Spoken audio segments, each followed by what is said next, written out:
Now to an intimate view of American life in fraught times.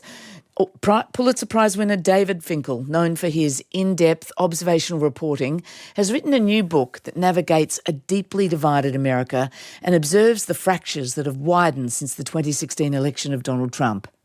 David's previous books include The Good Soldiers and Thank You for Your Service, observing the lives of American soldiers fighting in Iraq and back home again.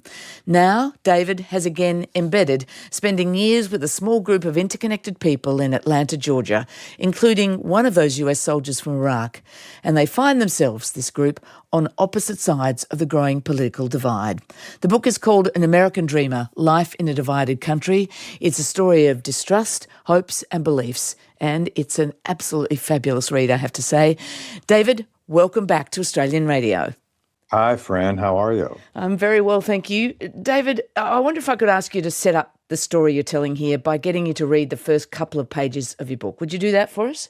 Yeah, sure. I'd love to. In your introductory remarks, you used the word fraught, and it's a pretty mild word for what's been going on, but it strikes me as exactly right and what I wanted to try to write about. I mean, how do you do that when we've all, day after day for years now, we've been hearing and living in the same news? I think what I tried to do was try to write a book not about the extremes, not about the people who have been climbing the Capitol walls, not about the politicians, not about Trump necessarily, or Biden or anyone like that, but someone who readers might recognize as a version of themselves, the story of most of us, if I can say it that way. Mm-hmm. And the introduction here, this is how the book starts. And I'm hoping if you hear that and if listeners hear that, you'll get a sense of what I just tried to explain. But it begins this way. It was November 3rd, 2020, Election Day, and soon after Brent Cummings woke up, he called out, "Hey, I'm going to vote." Who in his big house heard him? He wasn't sure. Probably no one, he realized. His wife Laura was already gone. His older daughter Emily was away in college, and his younger daughter Meredith was asleep in her bedroom. A marriage going on 26 years, a 21-year-old daughter, an 18-year-old daughter, 5 bedrooms, 4 bathrooms, a front porch with a couple of rocking chairs, a large backyard where his daughters had spent hours bouncing on a trampoline in the warming sunshine of Georgia. This was the life Brent Cummings had built since his days as a soldier in the Iraq War. Although another way to describe that life was that the trampoline had eventually become covered in leaves and hauled away. His younger daughter, who'd been born with Down syndrome, had mysteriously stopped speaking. His older daughter was twirling her hair a lot and wringing her hands sometimes and feeling anxious about her future. His wife, normally so upbeat, was spending more and more time fighting off feelings of melancholy. And somewhere in all of this, Brent had become middle-aged. Out of one war and into another. That was how life in the United States was increasingly feeling to Brent. The day before, he turned 52. And at the end of dinner, Laura had brought him a slice of birthday cake. She was smiling. "I didn't realize till Sunday that there's a difference between white frosting and vanilla frosting," she'd said, and then asked him, "Which do you like?" "Vanilla," Brent had said. "Well," Laura had said, "this is white." He'd taken a bite. "Yeah," he said, "I like vanilla." He'd slept fitfully, which happened often since he'd come home from Iraq, and when he woke up, he was relieved to have gotten through the night without a bad dream. He got into his pickup truck. The polling place wasn't far away. He used his turn signals. He didn't exceed the speed limit. He parked between the lines. He opened the entrance door for someone else and let that person go through first.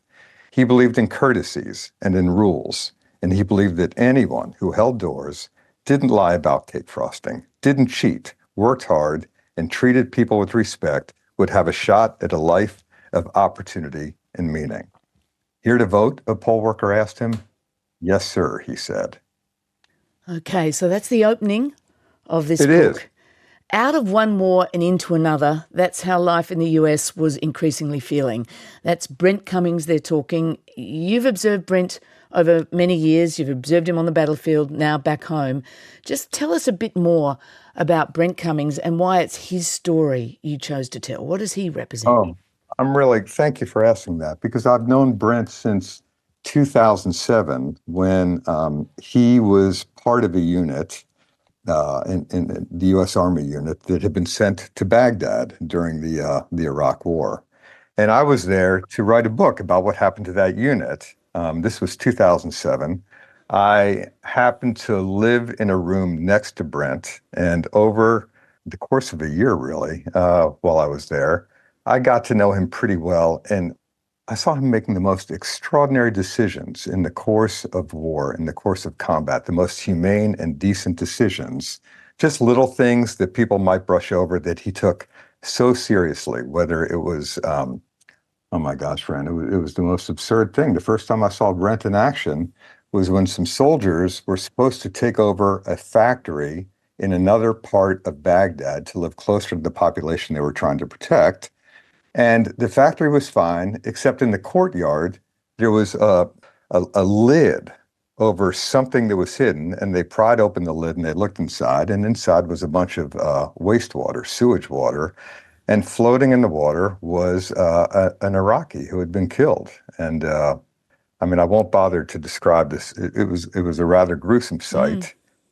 But Brent took it seriously, and he said, we have to find a way to get this body out of there, because he was certainly somebody's son and maybe somebody's husband and father, and it's the decent thing to do. And if we don't do this, who are we? It was such an interesting thing to hear in those circumstances, and I became ever more watchful of Brent during that deployment, things he was doing. And at the end of it, he and I stayed in touch over the years. And when it was time for this book, when I wanted to write about a decent, moral character who was, like I said, bewildered by what's going on, he was the obvious choice. So I basically attached myself to him in 2016, and I stuck around and watched him for 4 years, almost 5 years, as he tried to make sense of what was going on in this country. Can you give us a sense of that? Because as you say, this is how the book expands, really, focusing on Brent and how he develops, unravels, whatever word you described during that time. What's troubling Brent in America today? It's anything and everything that's troubling so many people. It's this daily, drip by drip, corrosive effect on what life in this country can feel like. There were little things he was dealing with. The smallest example, but he just wanted to get a new oven for his house. And the oven he got was a little off and a little crooked. And he called somebody in to try to fix it and adjust it. And the person was so baffled. What do you care? And Brent said, well, I care. And the guy looked at it and he finally said, I get it. You may sell this house someday and you may sell it to an Indian. And I'm not talking about a Native American. And Brent is thinking, what just happened? How in the world does fixing an oven turn into something so gross and so monumental? So there were little things like that. And there were so many bigger things. So to give you a deeper, more serious answer, Brent is a guy, he's probably more Republican than Democrat, more conservative than liberal. But he was offended by Donald Trump. And it wasn't because of Trump's policies as much as Trump's behaviors, his daily vulgarisms, his incessant lying. Brent was brought up by a father he revered. This father taught him that if you try to live a good life, if you try to be a decent person, then you have a chance. You have a chance at a good life for the rest of your life. And Brent believed this. And now his father is 62 years old and filled with cancer and trying to stay alive one more day by drinking a can of a nutrient drink called Ensure, choking that thing down to try to stay alive. And then he's dead. He's dead and he's 62 years old. And meanwhile, Donald Trump, who is 70, and who, as far as Brent is concerned, is doing everything wrong, has not failed. He's ascended to the presidency of the United States. And Brent is thinking, what is the lesson here? What am I supposed to do with this information? How do I make sense of what's going on? So as you say, he's clearly offended by Donald Trump, the man, and then worried about Donald Trump, the president. American Dreamer, your book opens with the intense political atmosphere of the 2020 presidential election and voting day. But you had the idea of writing this book back in 2016. Did you have a sense back then of how polarised US politics and American society was going to become? I don't think anyone could have imagined it. The kind of reporting I do for my books that I did in The Good Soldiers, the book you referenced earlier, the sequel, Thank You for Your Service, and now An American Dreamer. It's a type of journalism where the story hasn't occurred yet. There's just an interesting moment and an interesting character. And as a journalist, you're curious. You want to see what happened. So I went to see Brent in 2016 thinking, there's something here. I didn't know what, but if I stay long enough, a story will emerge. And I had no idea at the beginning of all the little things and large things Brent would be encountering over the next 4 years. But by the end of the 4 years, yes, I knew then and he knew then, but I didn't know at the beginning. No. Gee, you've got fantastic instincts then.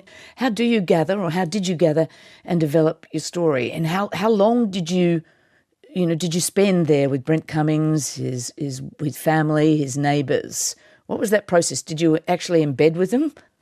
Well, if you can embed in civilian life, I guess that's a good term for it. I live in Washington, D.C., but I spent the bulk of those 4 years either in Georgia with Brent. There was a point in there where before he got out of the Army, he spent a year over in Jerusalem on a deployment, and I went to Jerusalem, and I was with him there watching what happened while he tried to navigate Israel and became friends on one hand with a wonderful Israeli family, and on the other hand, with this wonderful woman who lived on the other side of the wall in near Bethlehem, and whose life, because of that wall and because of policies, was a daily disaster.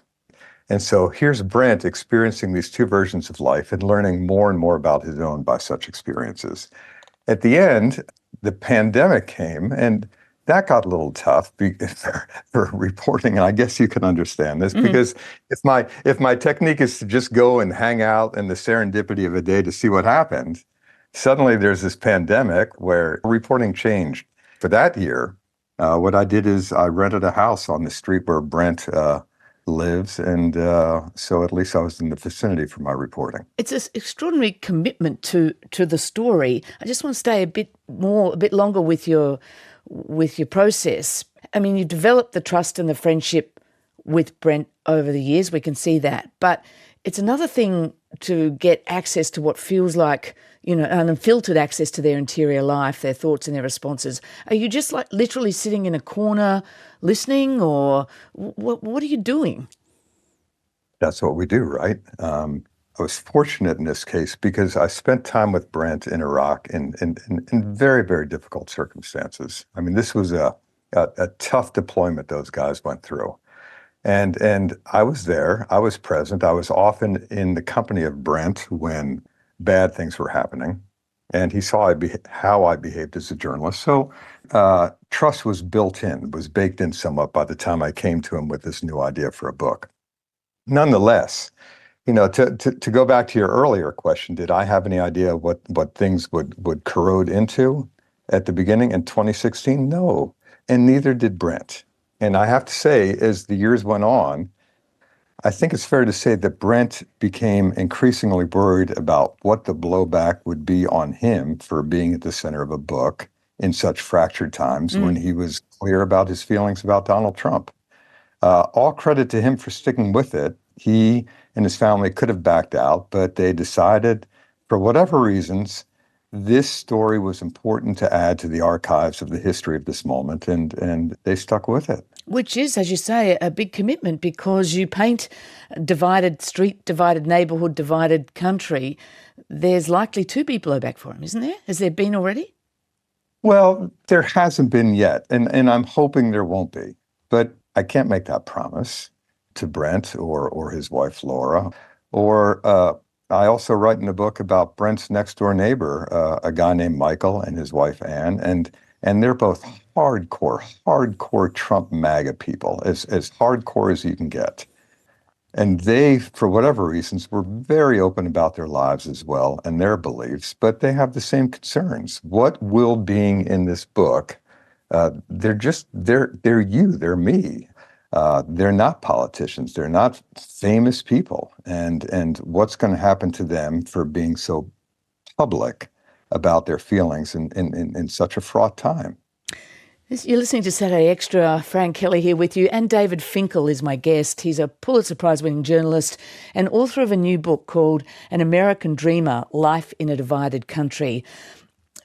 You mentioned Michael there. What is striking about Michael and Brent is we've got two guys living on the same street in Georgia, and they feel completely differently about Donald Trump. They have an over-the-fence conversation where, Brent says of Trump, he lies to us every day. And then a few pages on, Michael's musing about Donald Trump. You won't like everything he says, but I haven't seen anything the man has said that was wrong. Everything that comes out of his mouth has been right. So totally opposite observations of the same man. What does that tell us about America right now? Well, it's how they get along with each other in spite of this. There might be a lesson in there.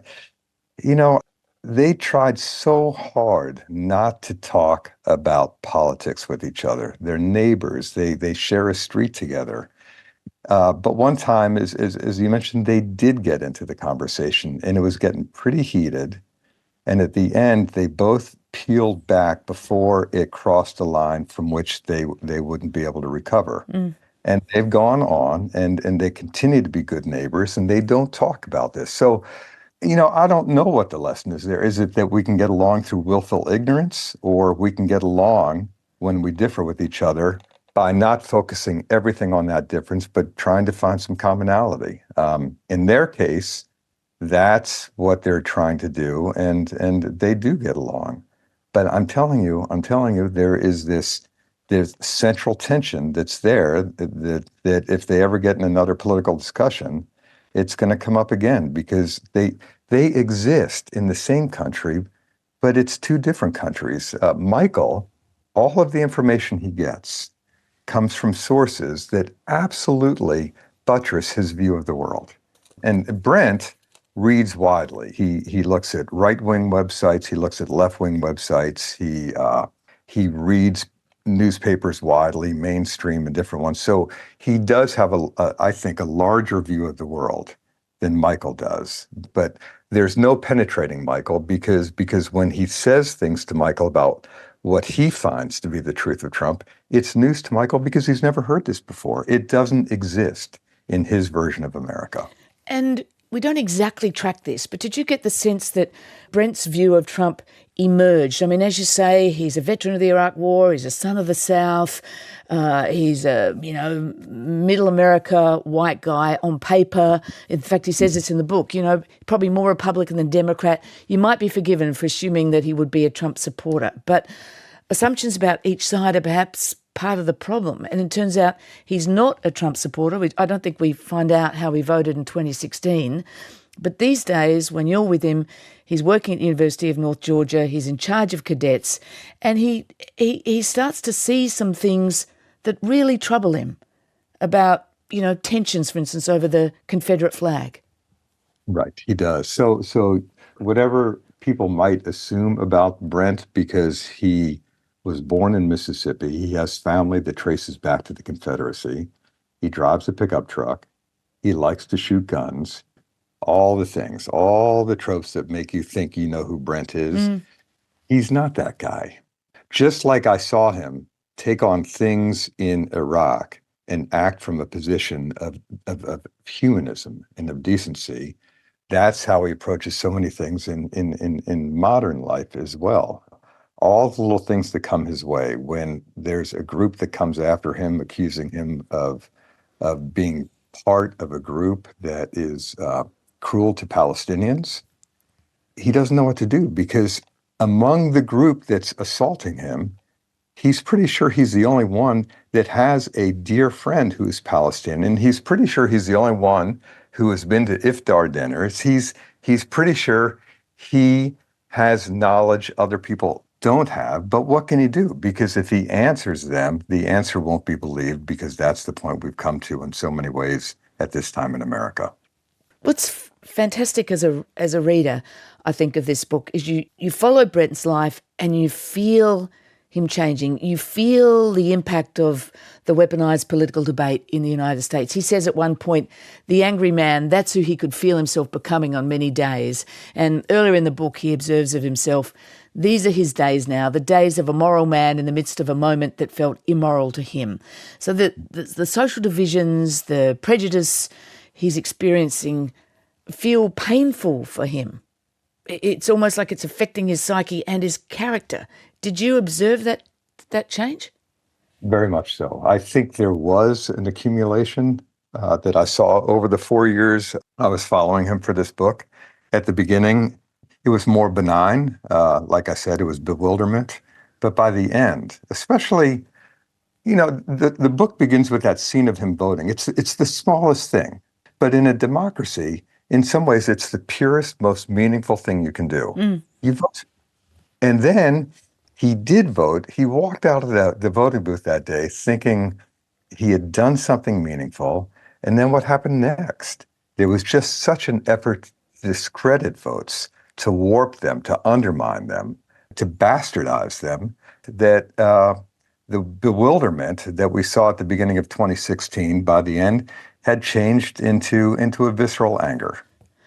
David, what about you and how you might have changed through this experience? Do you think you've learned anything yourself about how to have conversations with people you disagree with, or people who don't trust you, people like Michael perhaps, who believe that the mainstream media just lies?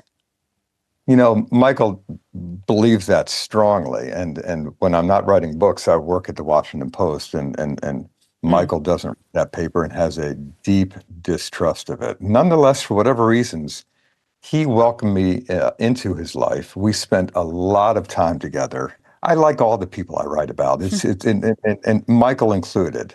And he's a great guy to spend time with. And he's really thoughtful, trying to figure things out. And there are no villains in this book. There are no heroes. There are no villains. Michael is one more representation of what's going on in this country. There was a time when I finished writing the book. Part of my process is the people I'm writing about can't see the book until it's published. That's just a basic rule of journalism, because then they become their own editor. They become their own censor in a way. At the same time, you don't want people to be surprised by what's in a book. So there's always a point when I present myself to the people I've written about, and I go through the book with them so they have a sense of what's coming. And at the end of doing this with Michael, he said, look, David, I don't know what your politics are. I can make some assumptions about you. We've never really talked about you, and all the time we spent together, we've talked about me, but I think I know what your politics are. And I have to say, I thought you were going to make fun of me, but you didn't do that. You listened to me, and I appreciate that. That was a good thing to hear, because I didn't want to make fun of him. He has a point of view shared by a lot of Americans, and as in all my work, I'm not there to judge people. I'm there to I don't know, to be curious about them, to understand them. It's a great strength of your work, I think, your lack of judgment, your lack of villains. In your earlier book, Thank You for Your Service, you wrote that every war has its after war, and you were talking about mentally wounded veterans there. But does this partisan political war, which is how Brent described it at the very start of the book, as you read, the racist divisions, the violence of the January 6th attacks on the Capitol, inability to agree in Congress, does it have an after war? Oh my gosh, friend, that's such a smart question. I don't know what happens next. I don't know where this leaves us. But the stakes are really high here. And here we are again. It's the same two guys running against each other. And if the book does anything, it's a reminder of what we went through last time and what we're going to be going through again. Well, exactly right. I mean, as you say, here we are again, 4 years on again now, since you were observing. If you'd been observing a cast of characters up close and personal over the last 4 years, as you did in the 4 years before that, what changes do you think you might have documented? Would you be telling a different story, or simply a story of life in an even more divided America of Brent Cummings, an even angrier man? I don't know, Fran. Would it be a version of the same story? There's that old saw, no stories are new. They're just new ways of telling them. Where we are now reminds me so much of not where we were in 2016, but where we were in early 2021 when we felt like maybe things were momentarily settled, but we're about to tip into something a little bit worse. That's the feeling. I just don't know what's coming. Neither does Brent. Neither does Michael. None of us does. But I think we're all clear that there has been quite a corrosive effect on democracy. And I mean, the integrity of voting. A vote now in this country, that's one difference between now and 2016 and maybe 2020. A vote used to be something to believe in, and now it's something to be doubted. That has, I think, awfully grave consequences. David Finkel, it's great to talk to you again, and congratulations on American Dreamer. Thanks for joining us. Thank you very much, Fran. ABC RN helps you understand the world. Find more of our stories on the ABC Listen app.